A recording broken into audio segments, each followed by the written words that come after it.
आज की वीडियो में हम आपको बताने वाले हैं 7 आसमानों और 7 जमीनों के बारे में, जिसे सुनकर आप सब सोचने पर मजबूर हो जाएंगे। जी हाँ मेरे दोस्तों, वीडियो बहुत ही प्यारी होने वाली है, इसीलिए आप इसको आखिर तक जरूर देखिएगा। तो चलिए मेरे दोस्तों, वीडियो शुरू करते हैं। कुरान पाक की सूरह अल तलाक की आयत नंबर 12 के अंदर अल्लाह पाक फरमाता है, वो अल्लाह ही तो है जिसने 7 आसमान पैदा किए और ऐसी ही जमीनें जिनमें इसके हुक्म उतरते रहते हैं, ताकि तुम लोग जान लो कि अल्लाह ताला हर चीज पर कादिर है, और ये कि वो अपने इल्म से हर चीज को घेरे हुए है। इसके बाद सूरह अल बकरा की आयत 29 के अंदर अल्लाह पाक इरशाद फरमाता है, वही तो है जिसने सब चीजें जो जमीन में हैं तुम्हारे लिए पैदा की, फिर आसमान की तरफ मुतवज्जे हुआ तो इसको ठीक 7 आसमान बना दिया, और वो हर चीज से खबरदार है। इन आयत मुबारका से ये साफ हो जाता है कि वो आसमान जिसे हम अपनी आंखों से आज देख रहे हैं, वो सिर्फ एक ही आसमान नहीं है, बल्कि इसी तरह के और इसी से मिलते जुलते 7 आसमान या कायनातें मौजूद हैं, जो हमारी नजरों और सोच से बहुत दूर हैं।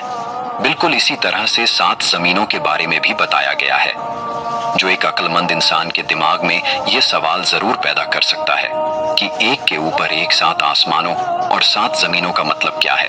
क्या वाकई हमारी इस दुनियाओं के जैसी और भी कई दुनियाओं आबाद हैं, जहां पर इंसानों जैसी या कोई भी और मखलूक रहती है, और यहाँ पर अल्लाह ताला के अहकामात भी नाजिल होते हैं, जो कि हमारी इस दुनिया से बिल्कुल अलग हैं, या फिर इससे मुराद जमीन के चारों तरफ मौजूद कुदरती लेयर्स हैं, जैसे कि टोपोस्फेयर, स्ट्रेटोस्फेयर, मेसोस्फेयर, थर्मोस्फेयर, या जमीन का कुदरती मैग्नेटिक फील्ड, या फिर ओजोन लेयर वगैरह हैं, जो कि हमारी जमीन को हर वक्त आसमान से आने वाले खतरों से बचाती हैं, और जमीन पर इंसानों को जिंदा रखने के लिए बहुत ही जरूरी है।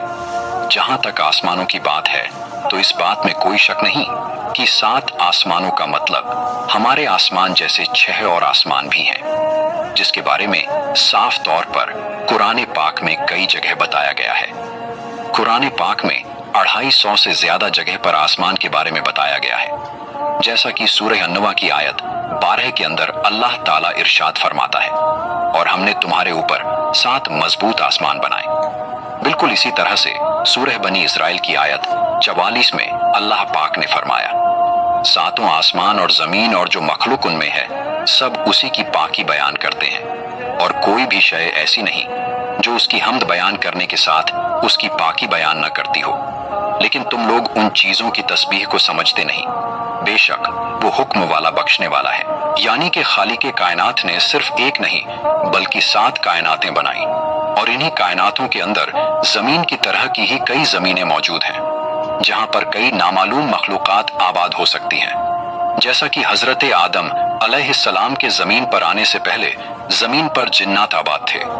इसके अलावा नबी पाक सल्लल्लाहु ताला अलैहि वसल्लम का सफरे मिराज इस बात का पक्का सबूत है कि जब अपनी जन्नती सवारी बुराक पर सफर करते हुए हजरत जिब्राइल अलैहिस्सलाम के साथ तमाम आसमानी रास्तों को आप सल्लल्लाहु ताला अलैहि वसल्लम ने पार किया, जिसके अंदर 7 आसमान भी शामिल हैं।